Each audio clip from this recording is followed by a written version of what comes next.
छोटा सा एक गांव था जिसमें दिए थे कम और बहुत अंधेरा। बहुत शजर थे, थोड़े घर थे जिनको था दूरी ने घेरा।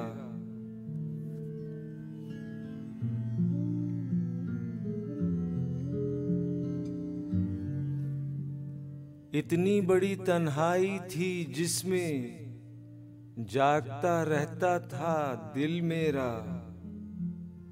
बहुत कदीम फराग था जिसमें एक मुकर्रर हद से आगे सोच न सकता था दिल मेरा।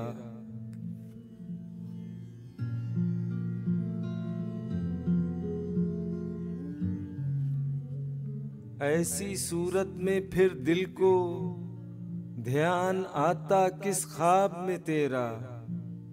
राज जो हद से बाहर में था अपना आप दिखाता कैसे।